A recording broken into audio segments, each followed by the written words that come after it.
আসসালামু আলাইকুম এভরিওয়ান, কি অবস্থা সবার? আশা করি সকলে ভালো আছেন। আমি আলহামদুলিল্লাহ আল্লাহর রহমতে ভালো আছি। তো রিসেন্টলি আমরা গেছিলাম পাবনার সাগরকান্দি এলাকায়। আর মূলত পাবনাতে হলো আকবর ভাইয়ের বাড়ি। মানে কোনো প্ল্যান নাই, কিচ্ছু নাই, হঠাৎ করে যাওয়া হয়েছে পাবনাতে। তো এখানে দেখতে পাচ্ছেন আমরা আছি হলো এখন ভ্যানের উপরে, আর ভ্যান নিয়ে যাচ্ছে একদম চর এলাকার মধ্যে দিয়ে, মানে এখানে পাকা কোনো রাস্তা নাই। তো আমরা আকবর ভাইয়ের বাড়িতে একদিন স্টে করছি, আর আমরা আজকে যাচ্ছি রাজবাড়িতে। আর রাজবাড়িতে যাওয়ার উদ্দেশ্য হইলো ওখানে আরেকজন আছে নীল, তার সাথেও আমরা দেখা করব। আমরা শেষমেশ ভ্যান নিয়ে পর্দার পারে চলেই আসলাম। আর এখানে দেখতেই পাচ্ছেন যত দূরে চোখ যায় মানে পানি ছাড়া আর কিচ্ছু দেখা যাচ্ছে না। আমাদের এই পর্দা নদীর এই পার থেকে ওই পারে যেতে হবে একদম। এখানে একটাই সমস্যা, এখন নৌকার জন্য ওয়েট করা লাগবে, কখন ওই পার থেকে নৌকা আসবে, তারপর আমরা সেই নৌকাতে করে আবার ওই পারে চলে যাবো। তখন নৌকা কখন আসবে তার কোনো ঠিক ঠিকানা নাই। আমরা ব্যাগটাকে এখানে রেখে সামনের দিকে একটু আগাইতে থাকলাম। আর এখানে আকবর ভাই বলতেছে আমরা চলে আসছি একদম নেটওয়ার্কের বাহিরে। তো ওই যে পিছনে আমরা ব্যাগটা রেখে দিছি, আর ওই পাশে টিনের নিচে অনেকগুলো মানুষ বসে আছে, কারণ ভাই যে লেভেলের রোদ পড়ছিল, রোদে সবার অবস্থা একদম খারাপ। আর যেহেতু নদীর সাইডে আছে এর জন্য বাতাসও আছে, তাই রোদ যখন গায়ে লাগতেছে কিছু মনে হচ্ছে না। আর এটা দেখেন একদম মানে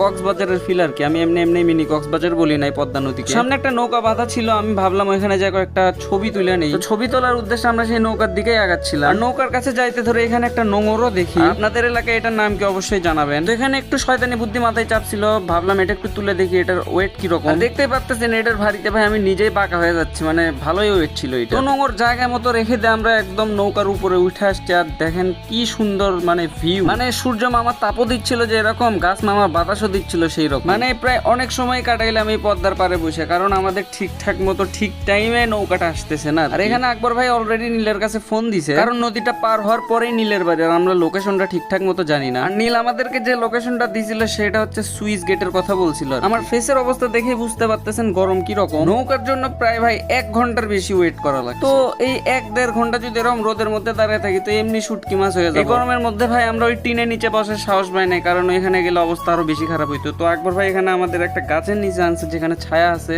সাথে বাতাসও আছে। তো প্রায় 1.5 ঘন্টা ওয়েট করার পর ভাই আমরা নৌকাকে দেখতে পাচ্ছি, মানে নৌকা আসছে এই সাইডে ওই পাশে যাওয়ার জন্য। আর নৌকা দেখতেই পারতেছেন এই তো চলে আসছে। আর সাইডে অনেকগুলো বস্তা দেখতে পাচ্ছেন, মানে বস্তা মানুষ সবকিছু এই নৌকায় নাকি ওই সাইডে পার হবে। এখানে আমি রিফাত আর আকবর ভাইরে বললাম ভাই এটা আমার প্রথম টাইম এরকম, মানে এত বড় নদী এরকম ছোট নৌকাতে আমি কখনো পার হই নাই, আমার রীতিমতো ভয়ই করতেছে। এখানে ভয় করলে চলবে না, যেতে হবে। তো এখানে আকবর ভাই উঠা পড়ছে, একদম রিফাতও উঠা পড়লো। তো এরা দুইজন ওঠার পরে হয়েছে কি, এই যে পাটাতন আছে মানে যেটাতে উঠলো সিঁড়ির মতো, ওইটা আর কি নদীর মধ্যে পড়ে যায়, মানে আমি নিচেই ছিলাম। অবশ্য নৌকাটা চেপে আনার পরে আমি আবার উঠা পড়ছি নৌকার উপর। আর আমাদের সাথে আরো অনেকে ছিল যারা এপার থেকে ওই পারে যাচ্ছে, তো তারা নিজেদের জিনিসপত্র গুলো নৌকাতে উঠাচ্ছিল, তারা নিজেরা উঠতেছিল। এখানে নৌকার মধ্যে যে পাতিল গুলা দেখতে পাচ্ছেন এই মাছি ভাইয়েরা কিন্তু এগুলোতে রান্না করে এখানেই খায়। সবাই উঠার পর সবকিছু তোলা শেষে নৌকাটা অবশেষে চালু করছে, আর এখানে নৌকাটি ছেড়েও দিছে। আর নৌকাটা ফুলফিল ভাবে ছাড়ার পর এটার যে ফিলিংস, মানে আশেপাশের ভিউ, পানি, নদী, আকাশ, যত যা কিছু আছে সবকিছু মিলে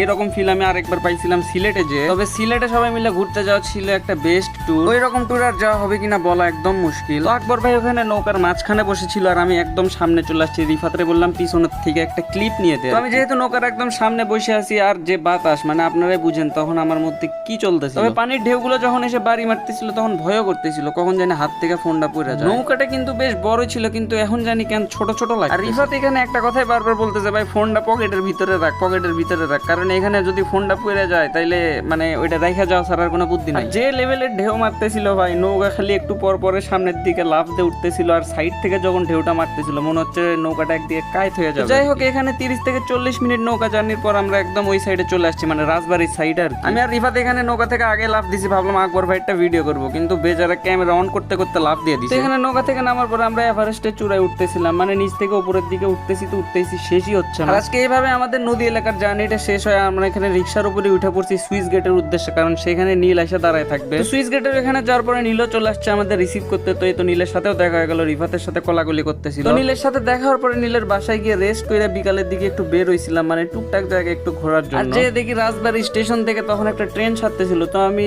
জলদি করে একদম মানে যে ওভার ব্রিজ থাকে সেটার উপরে চলে আসছি ক্লিপটা নেওয়ার জন্য। তো দেখতে বেশি সুন্দর লাগতেছিল। আর একটা জিনিস দেখে বেশি অবাক হয়েছি, ট্রেনটা যাওয়ার পরে রাস্তার দুই সাইড থেকে মানুষ যখন মানে রাস্তাটা ক্রস করলো, বাপরে বাপ কি এক অবস্থা, মনে হচ্ছে পিঁপড়ার বাসায়। তো এটা দেখার পর আমরা একটু সামনের দিকে চলে আসছি, কারণ এখানে ট্রেনের কিছু পরিত্যক্ত বডি রাখা আছে আর কি। তো এগুলোর উপরে একটু যে আমরা উঠছিলাম, এখানে দেখতে পাচ্ছেন আকবর ভাই মাল আনলোড করলো, আর এখানে আমার সাথে বগির উপরে রিফাত আছে, নীল আছে, আমরা এখানে দাঁড়াইছিলাম। দিন প্রায় শেষ, এখন মাগরিবের আজান দেয়া ভাবতো আমাদের আজকের ভিডিওটি এখানেই শেষ করতে। ভিডিওটি যাদের কাছে একটু হলে পাইলেও ভালো লাগছে তারা অবশ্যই একটি করে লাইক করে দিবেন, আর ইউটিউবে হয়ে থাকলে সাবস্ক্রাইব মাস্ট। আল্লাহ হাফেজ।